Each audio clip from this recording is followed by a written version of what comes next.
Hey guys, ഇന്ന് ഞാൻ item ഉണ്ടാക്കാനായിട്ടൊരു സാധനം വാങ്ങാൻ കട വരെ ഒന്ന് പോവാണ് കേട്ടോ.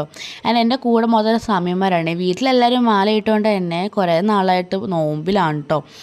ആൻഡ് ഞാൻ നമ്മുടെ സാധനമൊക്കെ വാങ്ങി തിരിച്ച് വീട്ടിലേക്ക് പോവാണ്. അങ്ങനെ ഇൻഗ്രീഡിയൻസ് ഒക്കെ ചേർത്ത് ഞാൻ നമ്മുടെ ഐറ്റം ഉണ്ടാക്കാൻ തുടങ്ങിയിട്ടുണ്ട്. ഇത് കാണുമ്പോൾ നിങ്ങൾക്ക് ഏകദേശം മനസ്സിലായി ഉണ്ടാവും ഞാൻ എന്താ ഉണ്ടാക്കാൻ പോകണേന്ന്. ഇപ്പോൾ യൂട്യൂബിലും ഇൻസ്റ്റാഗ്രാമൊക്കെ തുറന്നു കഴിഞ്ഞൊരു എത്തായിട്ടുള്ളത് അപ്പം തൊട്ട് ആലോചിക്കണം ഇതൊന്ന് ഉണ്ടാക്കണം നോക്കണമെന്ന്. ഉണ്ടാക്കാൻ പോണേ എന്ത് ചക്ലി? മസാല ചക്ലി. അങ്ങനെ നമ്മുടെ മസാല ചക്ലിയുടെ സോസ് ഇവിടെ റെഡി ആയിട്ടുണ്ട്. ഇനി നമുക്ക് അതിനകത്തേക്ക് നമ്മുടെ മുറുക്ക് അഥവാ നമ്മുടെ കാസർഗോട്ടുകാരെ സ്വന്തം ചക്ലി ഇട്ടോടെ നന്നായിട്ടൊന്ന് മിക്സ് ചെയ്യാം കേട്ടോ.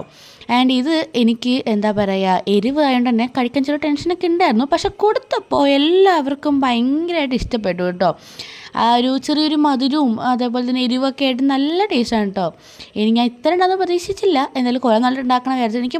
എനിക്കും അത് ഭയങ്കരമായിട്ട് ഇഷ്ടപ്പെട്ടു. ഇവിടെ എല്ലാവർക്കും ഭയങ്കരമായിട്ട് ഇഷ്ടപ്പെട്ടു. അതിൻ്റെ ലാസ്റ്റ് ആയപ്പോൾ അതിൻ്റെ ഗ്രേവിക്ക് തുടച്ച് വാരി തിന്നായിരുന്നു കേട്ടോ. പക്ഷേ എരിഞ്ഞു പുകഞ്ഞു അതൊക്കെ ഉള്ളതാണ്. പക്ഷെ എന്നാലും ഭയങ്കര ടേസ്റ്റായിരുന്നു. അപ്പോൾ എന്തായാലും എല്ലാവരും ട്രൈ ചെയ്ത് നോക്കണം കേട്ടോ. നല്ല അടിപൊളി ഐറ്റമാണ്. അപ്പോഴൊക്കെ ബൈ.